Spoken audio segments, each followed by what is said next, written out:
La poésie m'a aidé à mieux faire mon travail de politicien. Parce que ce que la poésie m'a permis d'avoir, c'est de développer une grande sensibilité, une grande attention. Je dis souvent que je ne suis pas allé vers la politique, c'est la politique qui est venue me chercher. Pour moi, c'était très important de continuer à travailler avec d'autres dans l'espace communautaire pour aider à changer un tant soit peu la vie des autres. Pour ce mois de février qui marque le 30e anniversaire du mois de l'histoire des Noirs au Canada, il m'a paru naturel de mettre en lumière dans ce nouvel épisode une personnalité profondément engagée en faveur des communautés noires au Québec, Frantz Benjamin. 3e vice-président de l'Assemblée nationale du Québec et député de Viau, Frantz Benjamin est avant tout, par vocation, poète. Né en Haïti, il a immigré au Québec à l'adolescence, une expérience qui lui a permis de s'intégrer plus facilement tout en s'imprégnant des valeurs de sa nouvelle terre. Frantz Benjamin est rapidement devenu une voix influente de la communauté noire au Québec. Il a multiplié les expériences tant en politique que dans le milieu communautaire, notamment dans le quartier de Saint-Michel qu'il porte dans son cœur. Ancien président du Conseil interculturel de Montréal, cofondateur du Fonds 1804 pour la persévérance scolaire et du sommet AFO qui a donné naissance à l'Observatoire des communautés noires, il est un homme dont les réalisations laissent une empreinte durable. Bonjour, je m'appelle Rizamarom Zetren. Bienvenue dans Chaque histoire est une île. À travers ce podcast, je vous invite à voyager dans des parcours empreints de diversité, de créativité et de résilience. Ici, les histoires prennent vie. Rejoignez-moi pour découvrir des artistes, des écrivains, des entrepreneurs, des femmes et des hommes qui réinventent le monde. Ce podcast est un voyage parfois passionnant, parfois déchirant, mais toujours humain. Chaque histoire est une île, naviguer d'un récit à l'autre.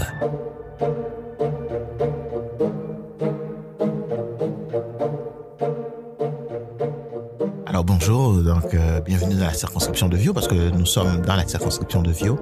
Alors je me présente, Frantz Benjamin, député de Viau, 3e vice-président à l'Assemblée nationale et député de Viau. Donc le protocole exige que je commence par me présenter comme 3e vice-président à l'Assemblée nationale et député de Viau.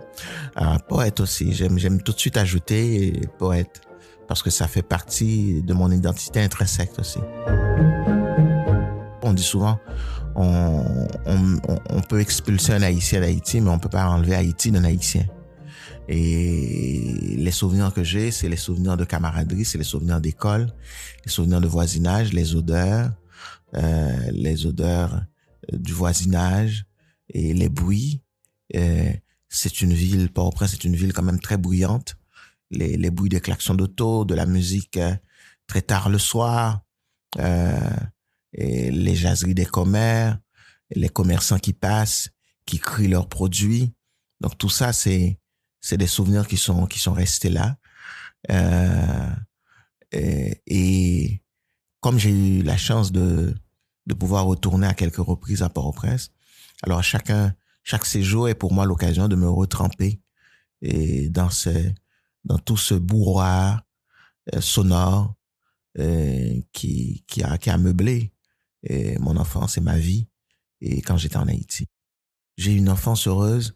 J'ai eu cette chance de naître dans une famille unie et heureuse. Mon père et ma mère se sont rencontrés dans une chorale. J'aime bien rappeler cela parce que à la maison, il y avait beaucoup de musique. Mes parents chantaient souvent en français, en latin ou en créole. Et il y avait toujours une musique pour toutes les circonstances, pour toutes les occasions. Donc, pour la joie, pour la mélancolie, pour le souvenir, pour la tristesse. Il y avait toujours une musique chez moi à la maison. Il y avait toujours une chanson. D'ailleurs, c'est une forme de culture musicale que j'ai gardée encore aujourd'hui. Il m'arrive de chantonner. Je ne suis pas chanteur, loin de là. Il m'arrive de chantonner, de pousser quelques notes et marqué, teinté par l'émotion du moment. Donc, alors oui, j'ai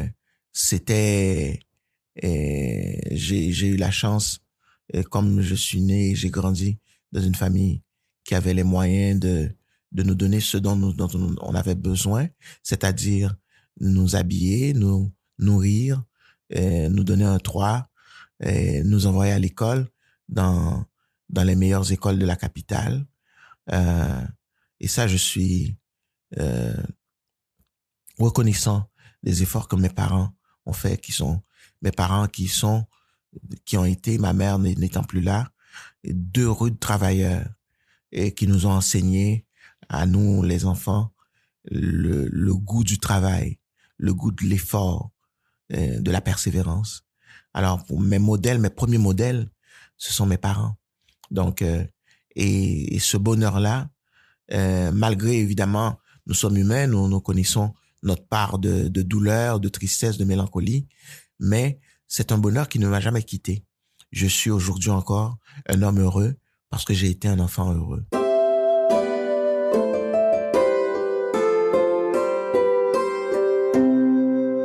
Je l'ai connu enfant, c'est-à-dire quand tu es né en Haïti, donc dès que tu peux, à la connaissance de pouvoir saisir ce qui se passe autour de toi, bien sûr, j'ai connu la dictature et j'ai même subi la dictature. Donc, c'est-à-dire, c'est l'idée des arrestations arbitraires, c'est l'idée des interdits. Il y a, je me rappelle un jour, anecdote, un oncle qui est venu à la maison, une maison qui est venue à la maison, mais en présence de mes parents, et puis il m'a dit, Franz, moi, je travaille du l'école. Le président qui doit mettre, et tout à coup, aussitôt qu'il a prononcé ce mot, ma mère est intervenue, mais brutalement, pour lui dire de quel droit tu oses mettre pareille chose à la tête de mon enfant, et il y a un président à vie dans le pays. Donc, c'est ça aussi la dictature. Donc, et c'est les arrestations. J'ai vu des gens être arrêtés, et j'ai vu des gens disparaître pour ne plus revenir dans ma propre famille. Et ce que je crains, ce que je déplore même, c'est cette lacune de la mémoire de ce qu'a été la dictature, au point où des jeunes aujourd'hui nous disent c'était mieux sous Duvalier, parce que hélas ils n'ont pas connu ce que ça a été véritablement.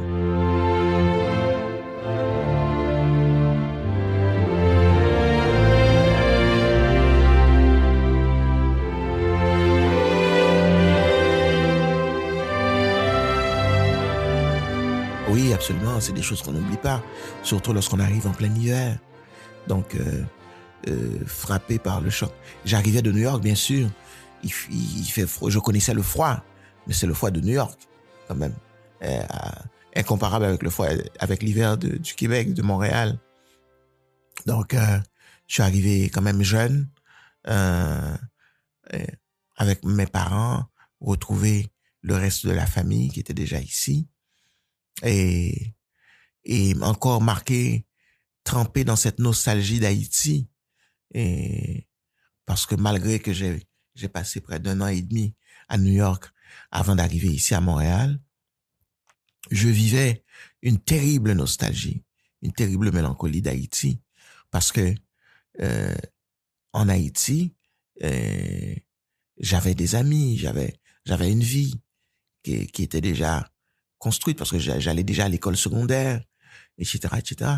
Et puis, quitter tout ça brutalement, brusquement.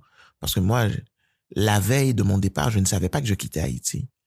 J'ai su que je quittais Haïti définitivement 3 heures avant que je prenne l'avion. Donc, non, plutôt 5 heures avant de prendre l'avion. Donc, vers 8h30 du matin, puisque le vol était, je crois, 1 heure ou 3 heures de l'après-midi. Donc, c'est brutal. Alors, j'ai vécu cette mélancolie-là pendant quelque temps, jusqu'à ce que, suite à une conversation avec mon père, je décide de prendre ma place ici au Québec, de dire finalement, Haïti restera toujours, mais ma nouvelle terre de vie, ma nouvelle vie, c'est au Québec que ça va se passer. C'est toujours plus facile lorsque tu arrives jeune de pouvoir t'intégrer. Quand tu as 40 ans, 50 ans de vie derrière toi dans un autre pays, c'est plus difficile. Tout est à recommencer. Tandis que dans mon cas à moi, il y a plein de choses qui étaient à faire, qui étaient à construire. J'avais pas encore terminé mes études académiques. J'avais pas encore de métier, de profession. J'avais pas encore d'expérience professionnelle. Donc, alors, disons que c'était plus facile, malgré les difficultés, quelques difficultés rencontrées, comparativement à ce que j'ai vu venant de la réalité de d'autres personnes d'origine immigrante. Je pourrais dire, somme toute, c'était plus facile. Déjà, pour moi, il n'y avait pas de barrière linguistique parce que je suis créolophone et francophone. Donc, ça, c'est déjà une barrière énorme qui n'existait pas. Et comme j'étais jeune, donc je pouvais intégrer les écoles rapidement, etc., etc. Donc, quelques difficultés, mais somme toute, pas de grosses difficultés. J'ai toujours été intéressé par deux choses, la philosophie ou les communications. Les communications, ce que j'aimais beaucoup dans les communications, c'était l'idée de pouvoir rentrer, c'est la meilleure façon de rentrer en relation avec les gens. Parce que pour moi, les questions relationnelles sont pour moi importantes, que ce soit à l'intérieur d'une famille, d'une petite collectivité, ou du moins d'un pays, ou peu importe la structure. Alors, je me suis dit que faire des études en communication, j'ai jamais rêvé de devenir journaliste. Donc, quoique j'ai failli devenir journaliste, mais j'ai jamais rêvé de devenir journaliste. Je rêvais plutôt à devenir enseignant en philosophie ou enseignant en communication. Mais le hasard de la vie m'a emmené sur d'autres terrains. Voilà.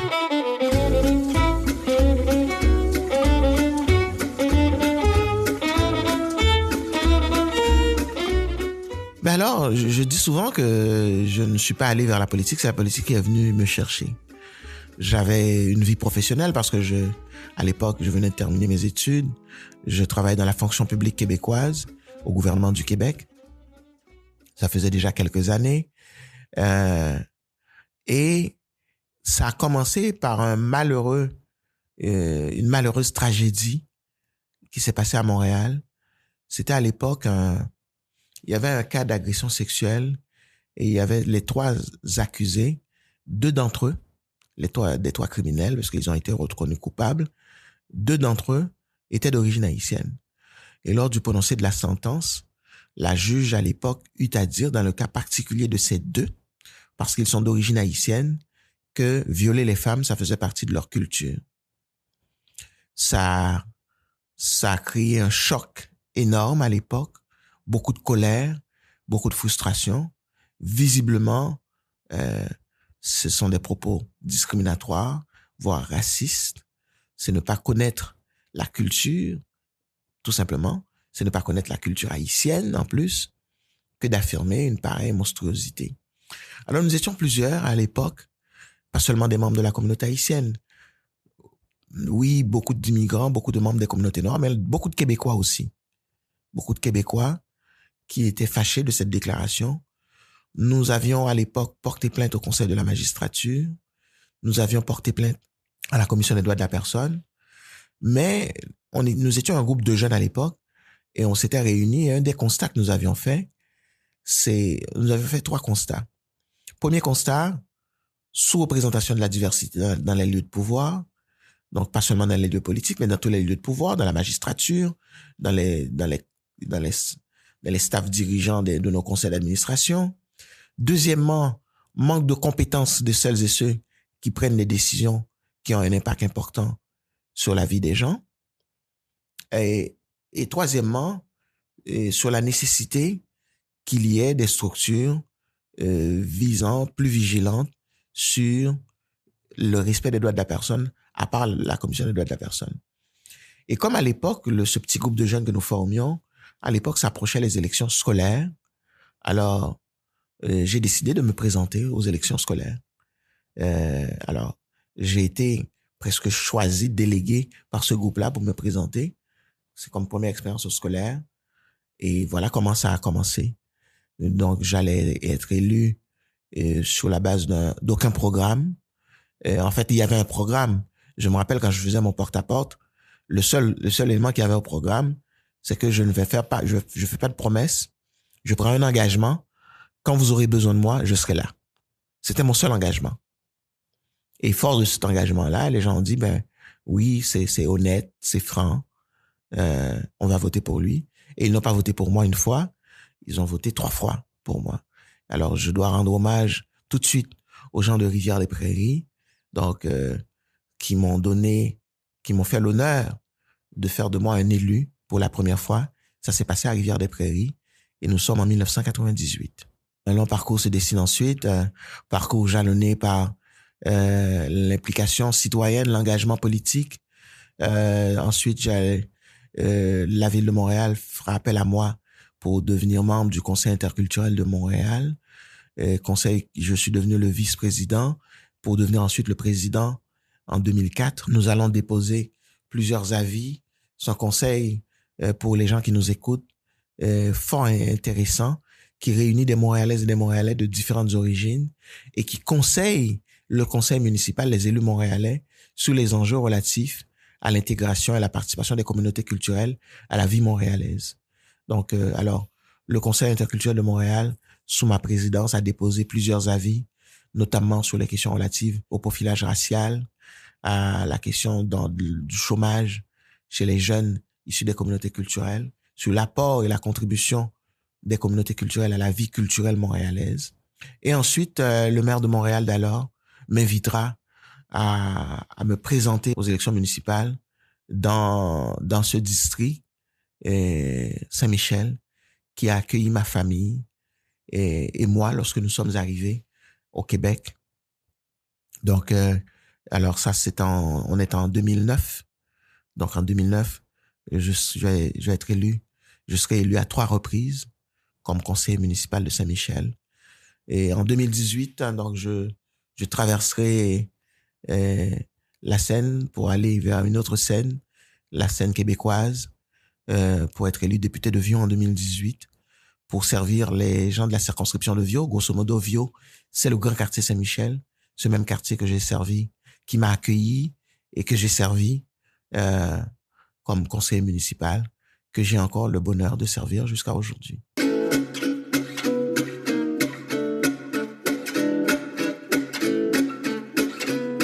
Parallèlement à ma vie politique, parallèlement à ma vie professionnelle, j'ai toujours eu une implication communautaire, que ce soit comme membre du conseil d'administration de Carrefour Jeunesse Emploi Notre-Dame-de-Grâce, que ce soit comme membre du conseil d'administration de Chess, Ressources Famille, un organisme qui est dans Parc Extension.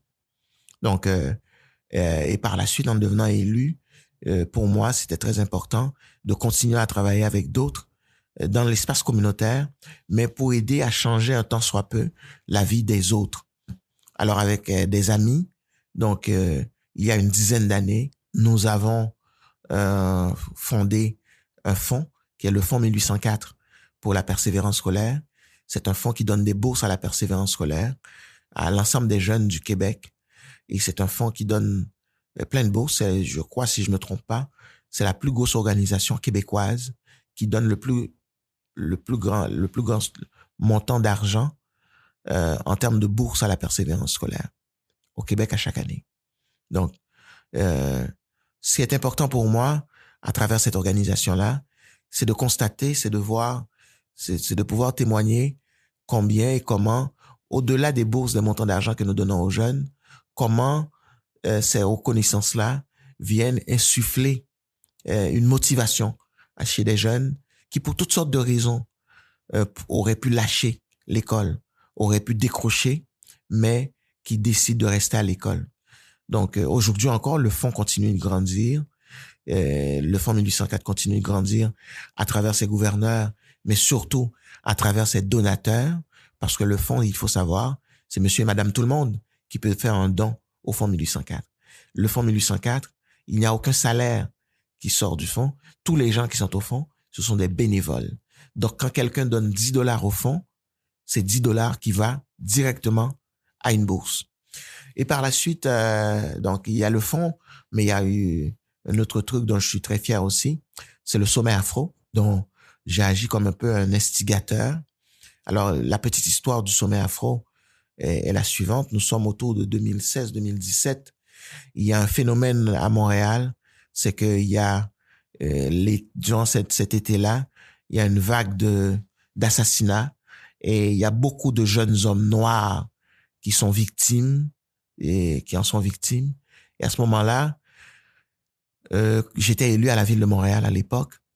J'aurais pu choisir d'inviter les leaders de la communauté. J'ai choisi de faire différemment.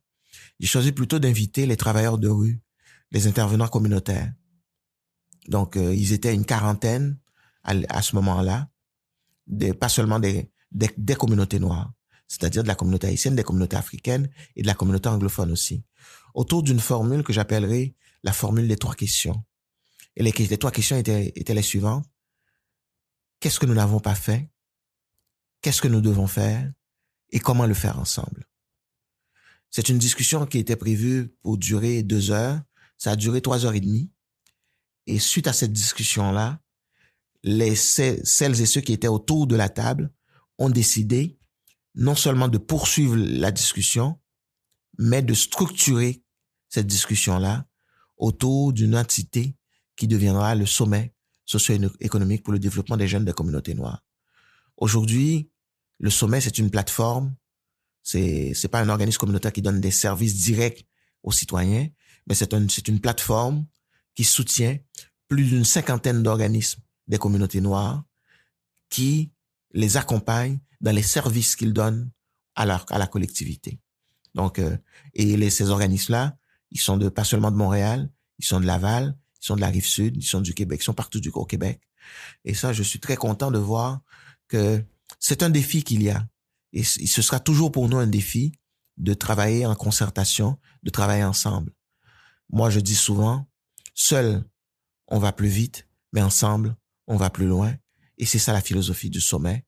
Et le sommet vient de donner naissance il y a un peu plus d'1 an à une belle entité que sont l'Observatoire des communautés noires, qui est une plateforme qui réunit des chercheurs dans différents domaines, qui produisent des documents de recherche, qui produisent du data, comme on dit, sur les réalités des communautés noires. Ça, souvent, c'est un besoin que nous avions, qui a souvent été exprimé, le fait qu'il manquait de données colligées, de données traitées, analysées. Ben voilà, c'est une réponse tangible. Il y a un espace maintenant aujourd'hui où nous pouvons avoir accès à ces données-là lorsque nous en avons besoin, pour mieux comprendre les réalités des communautés noires et surtout pour mieux agir autour de ces réalités-là.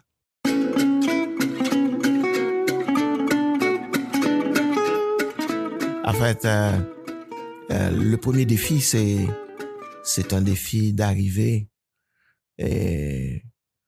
à œuvrer à armes égales, puisque il reste encore, hélas, des défis en termes de préjugés, en termes de discrimination. Bien sûr, il m'est déjà arrivé de me faire fermer des portes au nez, pas parce que j'étais le candidat de l'autre côté, mais parce que me faire crier des noms monstrueux, blessants. Mais ça ne m'a pas... Bien sûr, ça blesse. Ne pas dire que ça blesse pas, ce serait mentir. Mais au-delà de ces blessures, je ne me suis jamais laissé atteindre dans mon fort intérieur, dans mon moi-même, par rapport à ma vision, par rapport à mes rêves, par rapport à mes objectifs, par rapport à mon idéal. Et ça, et je sais aussi que c'est pas seulement un défi pour les politiques, pour les politiciens issus des communautés noires. C'est un défi pour les professionnels issus des communautés noires. C'est un défi pour les artistes, pour les entrepreneurs aussi. C'est un défi constant qui est celui d'arriver à lutter à armes égales, d'avoir accès à l'équité, c'est-à-dire l'égalité des moyens qu'on nous donne pour pouvoir avancer, pour pouvoir se réaliser. L'autre chose aussi, évidemment, quand on est élu issu d'un groupe minoritaire, et il y a aussi une réalité qui vient avec. C'est qu'aujourd'hui, je suis député de Viau. Mes patrons, les gens qui m'ont voté pour moi, c'est les gens de la circonscription de Viau. mais je ne suis pas que l'élu de Vio, comme élu d'un groupe minoritaire. Je suis d'origine haïtienne, donc beaucoup de membres de la communauté haïtienne voient en moi un des leur député. Je suis membre des communautés noires, donc beaucoup de membres des communautés noires, par exemple, dans 2 semaines, je serai avec mes amis des communautés noires anglophones de la Barbade et de Sainte-Lucie pour un événement, et ils s'attendent à ce que je sois là, parce que je suis un des leurs aussi. Je suis un élu d'origine immigrante, donc il y a beaucoup d'immigrants, quand ils vont arriver ici à mon bureau, qui vont se sentir plus à l'aise, mieux compris, parce qu'ils savent que probablement j'ai eu la même trajectoire qu'eux, que je suis plus sensible à ce qu'ils me racontent, aux histoires qu'ils me racontent, parce que je suis passé par là, j'ai connu l'immigration, moi aussi à mon tour, à ma façon, il y a quelque temps. Non, aussi longtemps qu'il y aura un jeune à accompagner dans sa réussite, le devoir ne sera pas accompli. Aussi longtemps qu'il y aura un aîné seul qui a besoin d'avoir accès à des services de santé ou des services de soutien à domicile, le devoir ne sera pas accompli. Aussi longtemps qu'il y aura une famille qui aura besoin de ressources d'accompagnement pour son intégration dans la société ou pour des défis particuliers, le devoir ne sera pas accompli. En fait, le devoir n'est jamais accompli.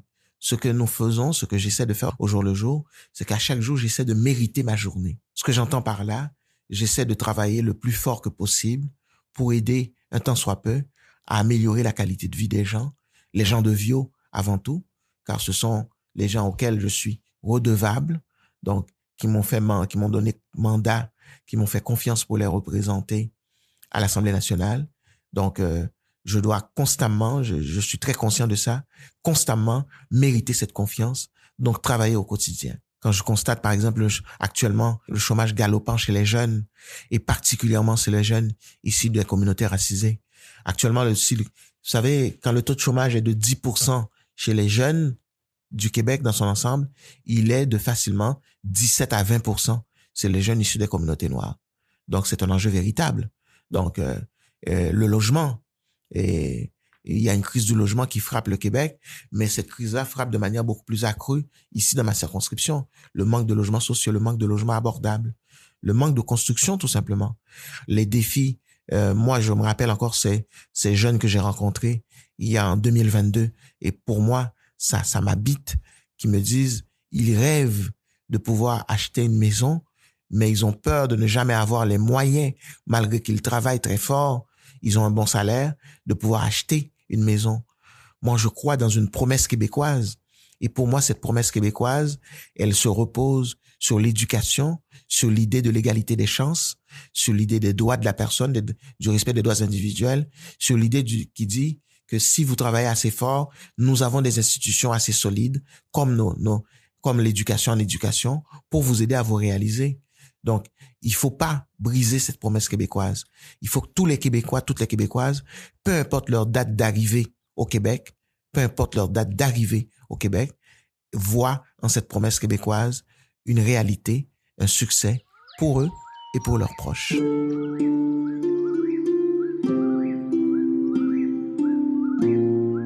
Me voilà mammifère marin au confluent de tes eaux.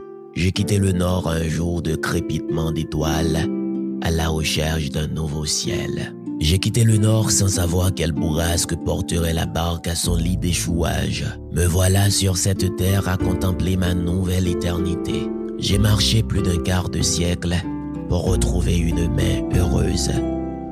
L'Atlantique n'est pas un océan, c'est une femme de qui j'apprends une nouvelle langue. Les dauphins m'apprennent à sourire aux passants. Les fous de bassin m'enseignent les hautes voltiges.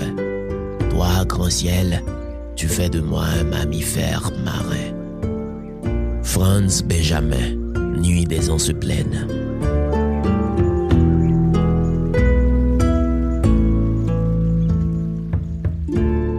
J'écris pour la femme de Gay, la femme aux 67 douleurs, la femme aux 67 sourires, la femme aux 67 regards, la femme aux 67 courage. J'écris pour la femme de boue, de plaine, de montagne et de rivière, la femme aux 67 voyages, La femme aux 67 rivages, la femme aux 67 bonheurs, la femme aux 67 destins, la femme debout dans mon poème, la femme aux senteurs de soleil, cassant les cailloux sur les voyelles de braise. Je chante l'horizon de ta nuit dans mes rêves. Franz Benjamin, 24 heures dans la vie d'une nuit.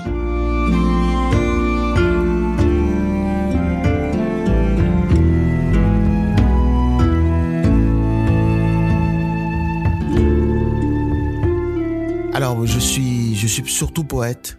J'ai publié d'autres choses, mais je me considère avant tout comme poète. La littérature pour moi a commencé très très tôt parce que déjà en Haïti, j'écrivais des petits poèmes, des acrostiches comme les petits garçons aimaient bien le faire. Et arrivé ici au Québec, j'allais faire... il y a une anecdote, c'était au collège de Rosemont que ça s'est passé, un cours de français, et puis la professeure, on avait un travail à faire, et quand on m'a remis mon travail n'était pas corrigé. Quand j'étais voir la prof, je dis, Madame, vous m'avez pas donné de notes. Elle me dit, Monsieur, on ne corrige pas un poème. Et elle m'a offert un livre, Lettre à un jeune poète, de Rainer Maria Rilke. C'est un recueil, je ne compte plus le nombre d'exemplaires de ce recueil que j'ai offert à d'autres jeunes. Ça m'a beaucoup marqué, donc j'ai commencé à ce moment-là à prendre la littérature au sérieux, l'écriture en tout cas au sérieux, mais j'allais faire une deuxième plus grande rencontre, qui est celle de Lenus Supris, qui est un poète établi, connu de la communauté haïtienne, d'origine haïtienne, qui a publié beaucoup de recueils en français et en créole. J'invite les gens qui nous écoutent d'ailleurs à découvrir la poésie et la littérature de Lenus Supris. Vous allez adorer, j'en suis certain. Et Lenus, qui était intervenant communautaire à l'époque, avait démarré un club de lecture. C'était au bureau de la communauté haïtienne de Montréal. Et il avait invité des jeunes de la communauté à y participer. Donc, moi, j'ai pris part à ce club, donc qui était un club de lecture et d'écriture en même temps. Donc, alors voilà. Et un peu plus tard, 3-4 ans plus tard, j'allais publier mon premier recueil de poèmes, Valkandaï, une plaquette de poésie en créole, en hommage à ma grand-mère, qui m'a fait aimer la lecture. Et d'autres recueils suivront par la suite. Et aussi non seulement des recueils de poèmes, mais aussi, j'ai écrit en français et en créole, mais j'ai surtout publié en français. J'ai publié au moins deux livres en créole, Valkandaï, et plus tard, Dans l'appli. Donc, qui est un livre-disque de correspondance en créole.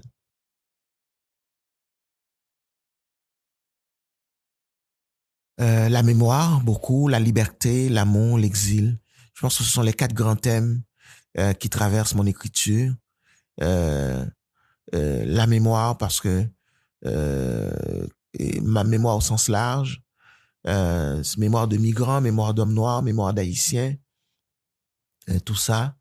L'exil, c'est non seulement l'exil physique, mais l'exil intérieur aussi. L'amour et la liberté. Et donc, ce sont les 4 grands thèmes qui reviennent sous plusieurs formes dans mon écriture.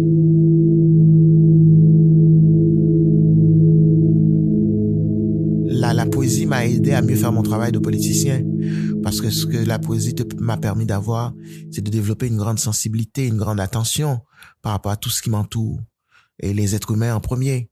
Donc, ça, ce sont des qualités intrinsèques au poète. Et la poésie m'a permis de faire mon travail aussi, dans la mesure où ça m'a permis de développer plusieurs projets politiques, mais reliés à la culture, à la littérature. Par exemple, il y a 1 an, avec la collaboration du conseiller municipal de Saint-Michel, Josué Corville, nous avions développé, et la table de concertation communautaire Vive Saint-Michel en santé, nous avions développé un magnifique projet qui s'appelle Saint-Michel, quartier du livre et des écrivains, qui est un projet basé sur 17 axes, 17 actions différentes à poser, que nous posons pour faire vivre le livre davantage, afin que le livre devienne non seulement un outil de divertissement, mais un outil d'éducation, mais plus encore un outil d'intégration sociale et de développement économique aussi. Car on l'oublie souvent, la culture est un levier de développement économique aussi, il faut le rappeler.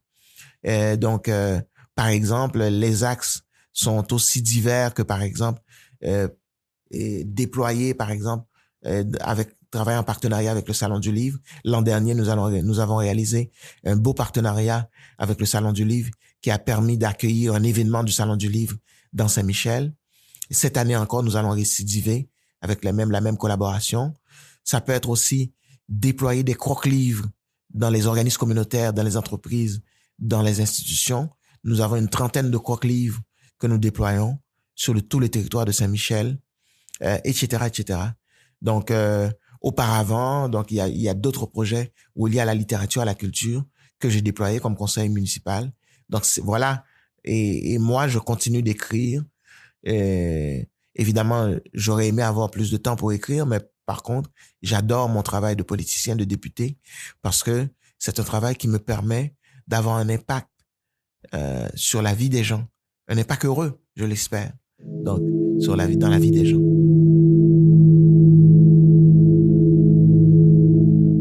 La première fois que j'ai été élu commissaire scolaire, le plus grand discours politique qui me l'a été fait par ma mère, qui m'a dit, Franz, ton père et moi, nous t'avions donné 3 choses. L'éducation, l'honnêteté et la fierté. Gare à toi.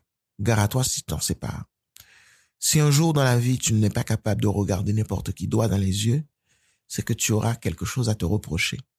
Alors, tu devras quitter cette table. C'est devenu pour moi cette phrase-là, ce discours-là, comme un genre de motto, comme qui revient, que je ressasse. Assez souvent, je me dis, qu'est-ce que ma mère aurait dit dans telle ou telle autre circonstance? Donc, ce que j'ai gardé la simplicité, j'ai gardé la verticalité. Je suis quelqu'un de simple, d'accessible, je crois. Je pense que je suis quelqu'un d'accessible, de vertical. Je ne suis pas en politique pour m'enrichir. J'avais une vie auparavant, une vie professionnelle heureuse. Je suis en politique parce que je crois que je peux avoir un impact, je peux amener une sensibilité, une perspective autre et originale, en tout cas, je l'espère. Et très conscient aussi que avant moi, il y a une vie, j'ai une vie aujourd'hui. Et après la politique, il y a une autre vie qui m'attend. Et cette vie-là, elle sera faite bien sûr de poésie, de littérature, et peut-être un petit peu aussi d'implication sociale et communautaire.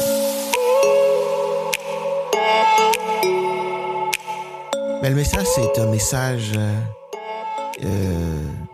nous vivons actuellement des heures que j'ose qualifier de fragiles, avec tout ce qui se passe autour de nous, pas loin de nos frontières. Nous vivons dans notre pays même des grands enjeux de difficultés, beaucoup de chômage, des gens qui ont beaucoup de difficultés. Au-delà de nos difficultés personnelles, je pense que c'est important d'avoir un regard humain, fraternel, j'ose dire même fraternel, sur l'autre. Et cet autre-là, c'est cet autre qui est à côté de nous, qui est notre voisin, qui est un camarade de classe, qui est un copain, un camarade de travail. Nous avons besoin d'avoir ce regard fraternel les uns sur les autres. Et c'est ce que je nous souhaite collectivement, peu importe nos sphères d'activité, de penser que par-delà les difficultés, si nous arrivons à nous mettre ensemble, à nous réunir, nous rassembler, et non pas nous diviser, nous pouvons traverser les obstacles brillamment.